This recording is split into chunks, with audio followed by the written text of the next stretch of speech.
ప్రయత్నాలు మీ అందరికీ మా వందనములు. నిన్నటి మనం కొన్ని గ్రంథముల గురించి తెలుసుకున్నాము. అలాగే ఈ దినమందున మరికొన్ని గ్రంథముల గురించి తెలుసుకున్నాము. గ్రంథం నహూము, గ్రంథకర్త నహూము గారు ఈ గ్రంథాన్ని క్రీస్తు పూర్వం 650 సంవత్సరంలో రాశారు. గ్రంథం హబక్కూకు, గ్రంథకర్త హబక్కూకు గారు ఈ గ్రంథాన్ని క్రీస్తు పూర్వం 600 సంవత్సరంలో రాశారు. గ్రంథం జెఫన్యా, గ్రంథకర్త జెఫన్య గారు ఈ గ్రంథాన్ని క్రీస్తు పూర్వం 650 సంవత్సరంలో రాశారు.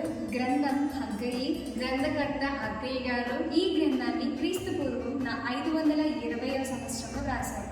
గ్రంథం జకర్యా, గ్రంథకర్త జకర్య గారు ఈ గ్రంథాన్ని క్రీస్తు పూర్వం 500 సంవత్సరంలో రాశారు.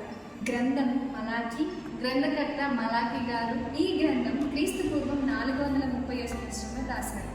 ఇంతవరకు మనము పాత నిబంధనలోని గ్రంథాలన్నిటి గురించి తెలుసుకునేసాము. అలాగే రేపటి దినమున కొత్త నిబంధన నుంచి తెలుసుకుందాం. మీ అందరికీ మా